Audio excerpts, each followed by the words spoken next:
এক জঙ্গলে ৪টি গরু আর একটি সিংহ বাস করত। মোটামুটি ভালোভাবেই দিন যাচ্ছিল গরুগুলোর, কিন্তু প্রতিদিনের একটাই চ্যালেঞ্জ পার করে দিন কাটাতে হয় তাদের। চ্যালেঞ্জটা হলো একতাবদ্ধ হয়ে সিংহর আক্রমণ থেকে নিজেদেরকে রক্ষা করতে হবে। সিংহটি তাদের নানাভাবে আক্রমণ করে, কিন্তু একজনকে আক্রমণ করলে অন্য গরু শিং বাড়িয়ে ছুটে আসে। সিংহ তাই আক্রমণের সাহস পায় না। এই তিক্ত অভিজ্ঞতার ফলে সিংহ একটি ফন্দি আঁটল, যে করেই হোক ওদের ঐক্য ভাঙতে হবে। পরিকল্পনা মোতাবেক পরের দিন গরুগুলার কাছে যেয়ে বলল, তোমরা প্রতিদিন যখন গভীর জঙ্গলে লুকাও, তখন আমি তোমাদেরকে খুঁজে বের করতে পারি শুধু একটা কারণে, আর সেটা হলো তোমাদের মধ্যে ওই যে সাদা রঙের গরুটা রয়েছে, ওর গায়ের রং সাদা হওয়ার কারণে আমি রাতের বেলায়ও তোমাদের পুরো দলের সন্ধান পেয়ে যাই। পরের দিন 3টি কালো গরু একসাথে মিটিং করে সিদ্ধান্ত নিল এই আক্রমণ থেকে রক্ষা পাওয়ার একটাই উপায়, আর তা হচ্ছে ওই সাদা গরুকে তাদের দল থেকে আলাদা করে দেয়া। যেমন পরিকল্পনা তেমন কাজ। পরের দিন সাদা গরুটাকে দল থেকে বের করে দেওয়া হলো, আর সিংহ গরুটাকে একা পেয়ে খেয়ে ফেললো। কালো গরুগুলো দূরে দাঁড়িয়ে থেকে তা দেখলো, কোনো রকম উচ্চবাচ্য করলো না, মনে মনে একটু খুশি হলো আর ভাবতে লাগলো সমস্যা সৃষ্টিকারী শেষ,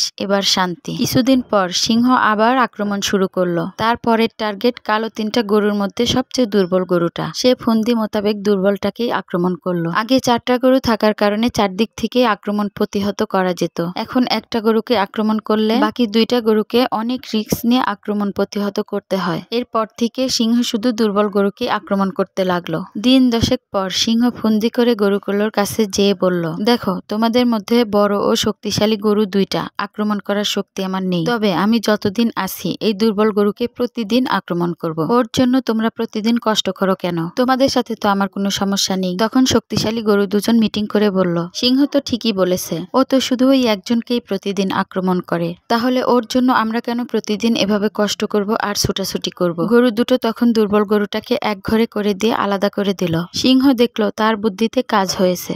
সে সুযোগ পেয়ে চট করে ধরে ফেললো দুর্বল গরুটিকে এবং তাকে খেয়ে ফেললো। তাকে খেয়ে ফেলার পর বাকি রইল 2টা গরু, যাদের একজনকে আক্রমণ করলে প্রতিহত করবে মাত্র একজন। এটা কোনো ব্যাপার না। পরের দিন সিংহ যখন আক্রমণ করলো, তখন বাকি গরুটা এত সাহস পেল না, বরং অন্য গরুকে একা ফেলে সে দৌড় দিল। সিংহ 3 নম্বর গরুকেও মহা আনন্দে খেয়ে ফেললো। বাকি রইল মাত্র একটা। এটা সেই বেশি চালাক গরুটা। সপ্তাহখানেক পর সিংহর যখন আবার ক্ষুধা লাগলো, তখন সে শুরু করলো তার মিশন। সে একাকী গরুকে আক্রমণ করলো। গরুটা দৌড়াতে লাগলো। অনেক দৌড়ানোর পর অবশেষে গরুটা হাঁপাতে লাগলো। দুর্বল হয়ে পড়ে গেল একটি খাদে। সিংহ যখন খাদের কাছে অগ্রসর হলো, তখন মৃত্যুর ঠিক পূর্ব মুহূর্তে সেই শক্তিশালী চালাক গরুটার 2 চোখ বেয়ে পানি পড়তে লাগলো। বলতে লাগলো, আমার মৃত্যু তো আজকে হচ্ছে না, আমার মৃত্যু সেই দিনই হয়ে গিয়েছিল যেদিন সাদা গরুটাকে আমাদের সামনে খাওয়া হয়েছিল, আর আমরা প্রতিরোধ না করে তা দাঁড়িয়ে দাঁড়িয়ে দেখেছিলাম। সিংহটি ঠাট্টা করে বলতে লাগলো, হ্যাঁ, ঠিক বুঝেছো, কিন্তু একটু দেরি করে বুঝেছো। এই যা, আজকে তোমার শুধু আফসোস করা ছাড়া আর কোনো উপায় নেই। এরপর সিংহটি তার শিকারকে খেয়ে সাবার করে দিল। এই গল্পটা থেকে এটা বোঝা গেল যে একতাবদ্ধ হয়ে থাকলে সেই ফ্যামিলিতে কখনো কোনো শত্রু প্রবেশ করতে পারে না। গল্পটা ভালো লাগলে শেয়ার করবেন প্লিজ।